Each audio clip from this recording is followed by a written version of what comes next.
let's dig into the stages. There's 5 stages of the dark night of the soul. So this is how the process happens. The first stage is what's known as the disconnection or disassociation stage.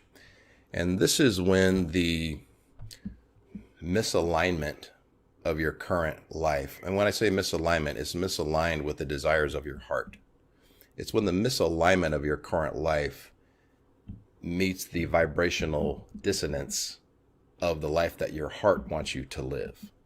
So typically we'll choose a path, if we're very ego driven before a spiritual awakening, we'll choose a path that our ego believes is necessary for survival, which a lot of times is not in alignment with our heart.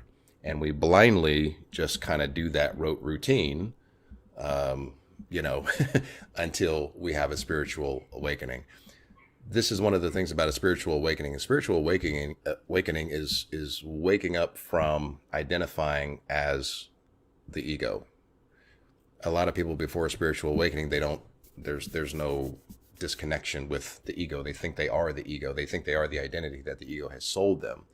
After a spiritual awakening, you at least become aware enough from the ego so that you can take a step back into what we like to call the observer mind, and then you get to choose, respond, not react, which is ego. You get to choose to respond either through the ego's course of action, which is typically responding in fear, or acting from the heart. And this is always the dichotomy in life. Are we choosing love, or are we choosing fear? Are we living from our head, or are we living from our heart? So you've had a spiritual awakening, and now you're disassociated and disconnected with everything in your life. So birds of a feather, everything like attracts like. So if you're not awake and you're living from ego, probably everything in your life, job, friends, family, health, whatever, is probably on a little bit of a lower vibration, an unawakened vibration, more of a 3D vibration. You have a spiritual awakening, and the desires of the heart start to come to the surface, start to make itself more known. And now there's vibrational dissonance.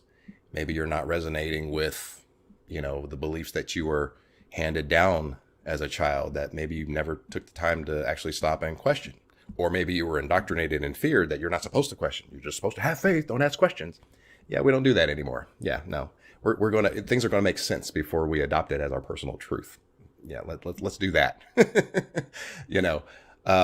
So maybe you're in a job that you hate because you have a money wound. Maybe you were raised to believe that money doesn't grow on trees. It's hard to get. You got to work your face off to get it, and all of this stuff.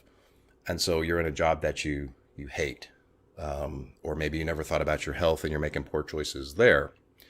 Well, those are probably not in alignment with your heart. In other words, it's probably not the reason you decided to incarnate. Well, if you had a spiritual awakening, the reason you decided to incarnate is going to start to make itself known on your current timeline, and there's going to be some vibrational dissonance. So if you kind of find yourself in that spiritual void where you're not, resonating with anything that is going on in your current life, you've probably had a spiritual awakening. You're in the disassociation stage. And now you're ready to move to the second stage. The second stage of the dark night of the soul is the self-discovery stage, or the self-isolation stage, also called the hermit phase. And this is where you go down the rabbit hole of self-discovery. You find what resonates with you. So all of those beliefs that you were handed down, now you're going to find what resonates with you.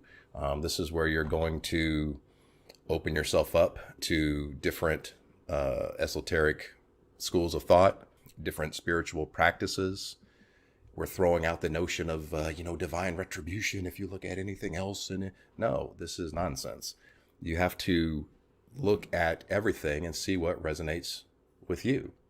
And this is where you find your personal truth. And when you find that personal truth, you actually enact that personal truth. You take the actions in alignment with that personal truth, and this becomes your gnosis, knowledge through experience. And once it's your gnosis, it's your personal truth. It doesn't have to be validated or debated or anything like that.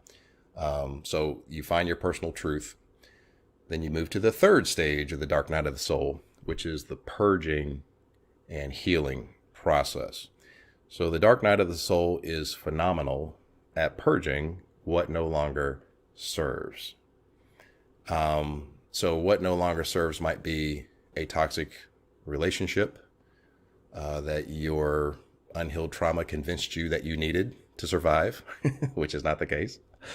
Or a job that you hate because your unhealed trauma convinced you that you needed that job to survive. These are just some examples of the things that the dark night of the soul is going to purge, because your new life is going to cost you the old one. Okay, so the purging process is the purging of that old life, that old identity, and everything that goes along with it to make room for the new, reinvented, authentic you. This is the whole point of the dark night of the soul, which is going to require the healing of the trauma that makes you believe that you are anything less than whole, perfect, and complete. The ego wants you to believe that you need to be a certain way to survive. This is where unhealed trauma comes from. Unhealed trauma is in alignment with fear. It's the polar opposite frequency of the dominant frequency of source. So clearly, when you heal that unhealed trauma, you step more into alignment with your authentic self, your source self.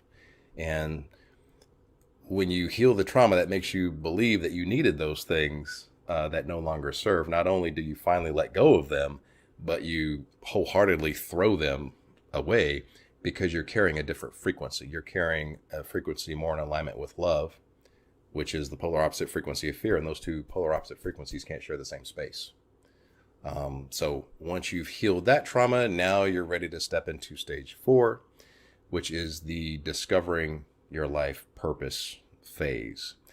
So, I'll make a little disclaimer. Your life purpose doesn't necessarily need to be this grandiose thing where you're changing the entire world, whatever it is. If it is, that's awesome, and follow it.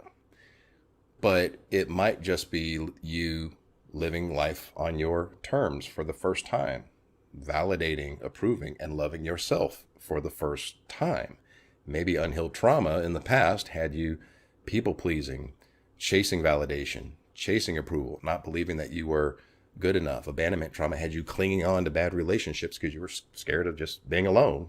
Being with someone toxic is better than being alone, right? No, it's not.